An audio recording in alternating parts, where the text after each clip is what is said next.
जय श्री कृष्ण। नमस्कार दोस्तों, स्वागत है आप सभी का हमारे चैनल भक्ति ज्ञान में। दोस्तों, आज हम भागवत महापुराण की कथा में भागवत के 10 लक्षण का वर्णन करेंगे। श्री सुखदेव जी कहते हैं, परीक्षित, इस भागवत पुराण में स्वर्ग विसर्ग, स्थान पोषण, उति मनवंतर, ईशानु कथा, निरोध, मुक्ति और आश्रय, इन 10 विषयों का वर्णन है।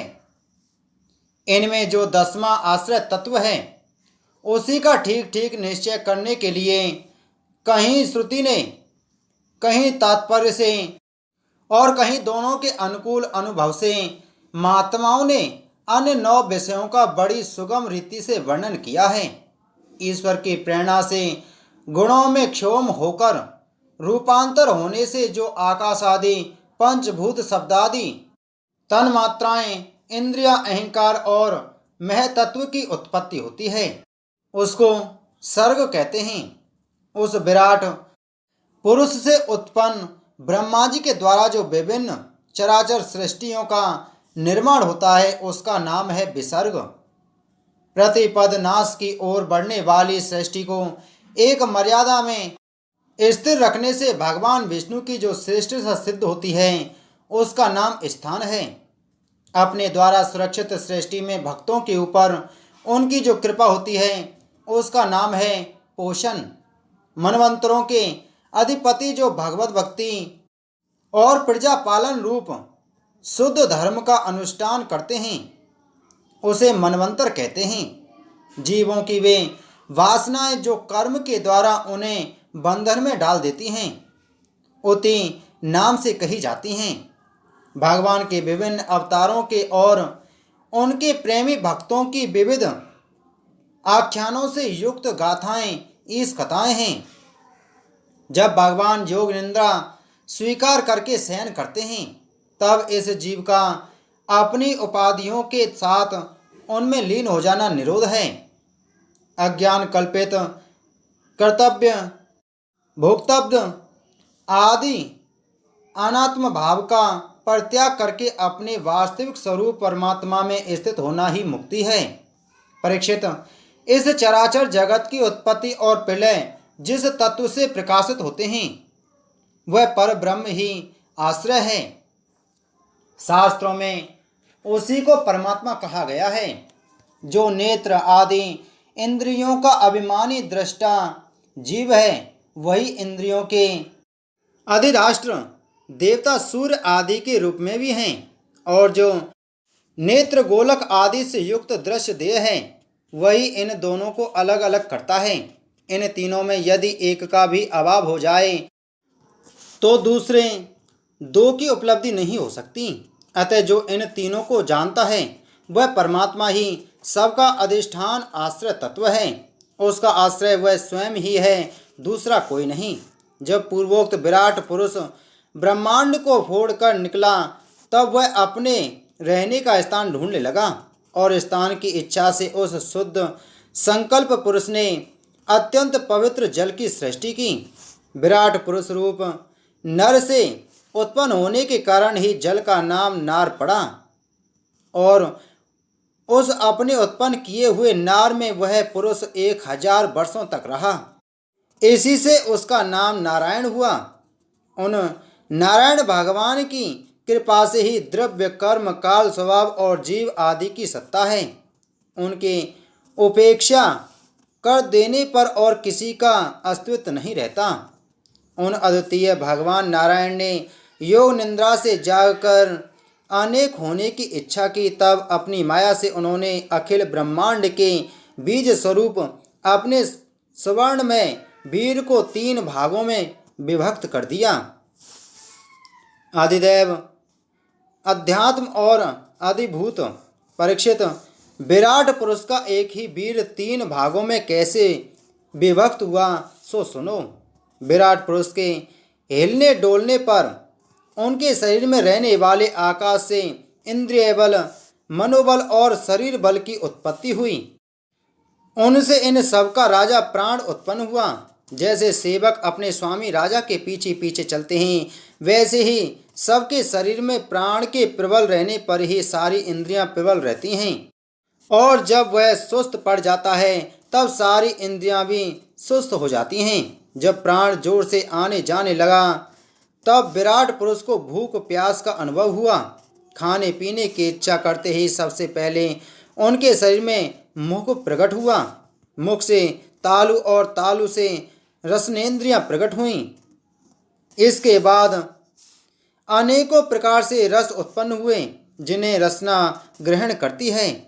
जब इनकी इच्छा बोलने की हुई तब वाक् इंद्रियां, उनके अधिष्ठात्र देवता अग्नि और उनका विषय बोलना, ये तीनों प्रकट हुए। इसके बाद बहुत दिनों तक उस जल में ही वे रुके रहे। श्वास के वेग से नासिका छिद्र प्रकट हो गए। जब उन्हें सूंघने की इच्छा हुई तब उनकी नाक घ्राणेन्द्रिय आकर बैठ गई और उसके देवता गंध को फैलाने वाले वायुदेव प्रकट हुए। पहले उनके शरीर में प्रकाश नहीं था। फिर जब उन्हें अपने को तथा दूसरी वस्तुओं को देखने की इच्छा हुई तब नेत्रों के छिद्र, उनका अधिष्ठात्र सूर्य और नेतेंद्रिय प्रकट हो गए। इन्हीं से रूप का ग्रहण होने लगा। जब वेद रूप ऋषि विराट पुरुष को सुस्तियों के द्वारा जगाने लगे तब उन्हें सुनने की इच्छा हुई। उसी समय कान, उनकी अधिष्ठात्र देवता, दिशाएं और श्रोत्रेंद्रिय प्रकट हुई। इसी से शब्द सुनाई पड़ता है।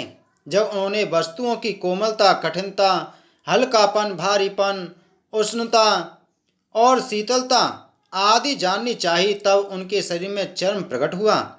शरीर में से जैसे वृक्ष निकल आते हैं उसी प्रकार उस चर्म में रोएं पैदा हुए और उसके भीतर बाहर रहने वाला वायु भी प्रकट हो गया। स्पर्श ग्रहण करने वाली त्वचा इंद्रिय भी साथ ही साथ शरीर में चारों ओर लिपट गई और उससे उन्हें स्पर्श का अनुभव होने लगा। जब उन्हें अनेकों प्रकार से कर्म करने की इच्छा हुई तब उनके हाथ उगाए। उन हाथों में ग्रहण करने की शक्ति, हस्तेंद्रिय तथा उनके अधिदेवता इंद्र प्रकट हुए और दोनों के आश्रय से होने वाला ग्रहण रूप कर्म भी प्रकट हो गया। जब उन्हें अभीष्ट स्थान पर जाने की इच्छा हुई तब उनके शरीर में पैर उगाए। चरणों के साथ ही चरण इंद्रिय के अधिष्ठात्र रूप में वहाँ स्वयं यज्ञ पुरुष भगवान विष्णु स्थित हो गए और उन्हीं में चलना रूप कर्म प्रकट हुआ। मनुष्य इसी चरणेन्द्रिय से चलकर यज्ञ सामग्री एकत्र करते हैं। संतान, रति और स्वर्ग भोग की कामना होने पर विराट पुरुष के शरीर में लिंग की उत्पत्ति हुई। उसमें उपस्थेंद्रिय और प्रजापति देवता तथा इन दोनों के आश्रय रहने वाले काम सुख का आविर्भाव हुआ। जब उन्हें मल त्याग की इच्छा हुई तब गुदा द्वार प्रकट हुआ। तत्पश्चात उसमें पायु, इंद्रिय और मित्र देवता उत्पन्न हुए।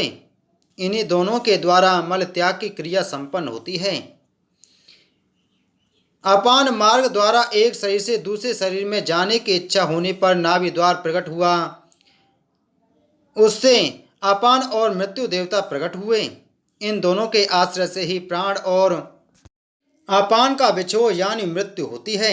जब विराट पुरुष को अन्न जल ग्रहण करने की इच्छा हुई तब कोख, आंतें और नाड़ियां उत्पन्न हुई। साथ ही कुक्षी के देवता समुद्र, नाड़ियों के देवता नदियां एवं तुष्टि और पुष्टि, ये दोनों उनके आश्रित विषय उत्पन्न हुए।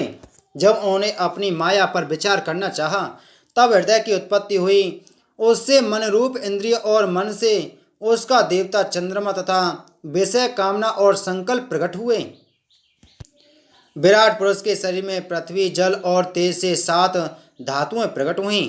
त्वचा, चर्म, मांस, रुधिर, मेद, मज्जा और अस्थि। इसी प्रकार आकाश, जल और वायु से प्राणों की उत्पत्ति हुई। स्रोत आदि सब इंद्रियां शब्द आदि विषयों को ग्रहण करने वाली हैं। ये विषय अहंकार से उत्पन्न हुए हैं। मन सब विकारों का उत्पत्ति स्थान है और बुद्धि समस्त पदार्थों का बोध कराने वाली है। मैंने भगवान के इस स्थूल रूप का वर्णन तुम्हें सुनाया है। यह बाहर की ओर से पृथ्वी, जल, तेज, वायु, आकाश, अहंकार, महतत्व और प्रकृति, इन 8 आवरणों से घिरा हुआ है।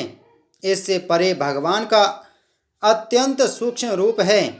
वह अव्यक्त, निर्विशेष, आदि, मध्य और अंत से रहित एवं नित्य है। प्राणी और मन की वहाँ तक पहुँच नहीं है। मैंने तुम्हें भगवान के स्थूल और सूक्ष्म, व्यक्त और अव्यक्त जिन 2 रूपों का वर्णन सुनाया है, ये दोनों ही भगवान की माया के द्वारा रचित हैं। इसलिए विद्वान पुरुष इन दोनों को ही स्वीकार नहीं करते। वास्तव में भगवान निष्क्रिय हैं, अपनी शक्ति से ही वे सक्रिय बनते हैं। फिर तो वे ब्रह्मा का यह विराट रूप धारण करके वाच्य और वाचक, शब्द और उसके अर्थ के रूप में प्रकट होते हैं और अनेकों नाम, रूप तथा क्रियाएं स्वीकार करते हैं। परीक्षित, प्रजापति, मनु, देवता, ऋषि, पितर, सिद्ध, चारण, गंधर्व, विद्याधर, असुर, यक्ष, किन्नर, अप्सराएं, नाग, सर्प, किम पुरुष, उरग, मृतकाएं, राक्षस, पिशाच, प्रेत, भूत, विनायक, कुष्मांडा, उन्माद, बैताल, यातुधान, ग्रह, पक्षी, मृग, पशु, वृक्ष, पर्वत, सरीसृप इत्यादि जितने भी संसार में नाम रूप हैं, सब भगवान के ही हैं।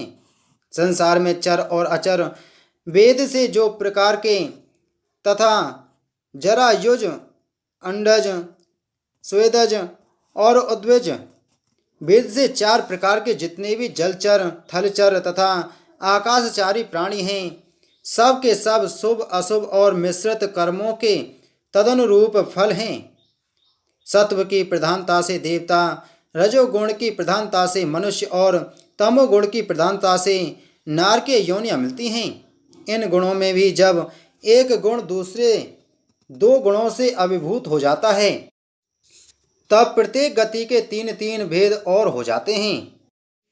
वे भगवान जगत के धारण पोषण के लिए धर्म में विष्णु रूप स्वीकार करके देवता, मनुष्य और पशु पक्षी आदि रूपों में अवतार लेते हैं तथा विश्व का पालन पोषण करते हैं।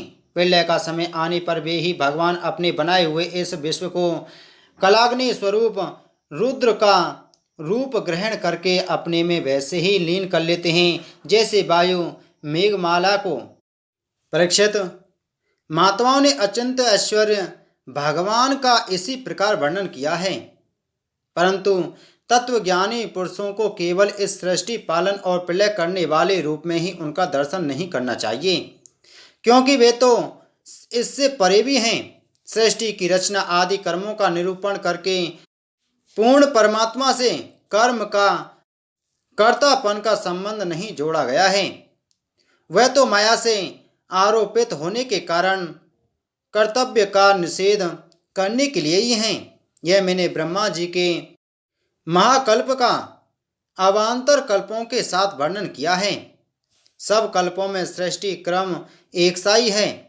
अंतर है तो केवल इतना ही कि महाकल्प के प्रारंभ में प्रकृति से क्रमश महतत्व आदि की उत्पत्ति होती है और कल्पों के प्रारंभ में प्रकृति सृष्टि तो ज्यों की त्यों ही रहती है ही। चराचर प्राणियों की वैकृत सृष्टि नवीन रूप से होती है। परीक्षित, काल का परिमाण कल्प और उसके अंतर्गत मनवंतरों का वर्णन आगे चलकर करेंगे। अब तुम पाद कल्प का वर्णन सावधान होकर सुनो। शौनक जी ने पूछा, सूत जी, आपने हम लोगों से कहा था कि भगवान के परम भक्त विदुर जी ने अपने अति दुस्तज्ज कुटुंबियों को भी छोड़कर पृथ्वी के विभिन्न तीर्थों में विचरण किया था। उस यात्रा में मैत्रेय ऋषि के साथ अध्यात्म के संबंध में उनकी बातचीत कहाँ हुई तथा मैत्रेय जी ने उनके प्रश्न करने पर किस तत्व का उपदेश किया? सूत जी, आपका स्वभाव बड़ा सौम्य है। आप विदुर जी का वह चरित्र हमें सुनाइए।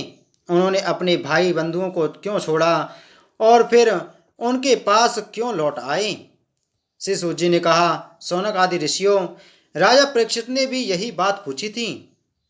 उनके प्रश्नों के उत्तर में श्री सुखदेव जी महाराज ने जो कुछ कहा था वही मैं आप लोगों से कहता हूँ, सावधान होकर सुनो। बोलो श्री कृष्णचंद्र महाराज की जय। दोस्तों, हम आगे की कथा में श्रीमद् भागवत महापुराण की कथा में वर्णन करेंगे उद्धव और विदुर जी की भेंट। जय श्री कृष्ण।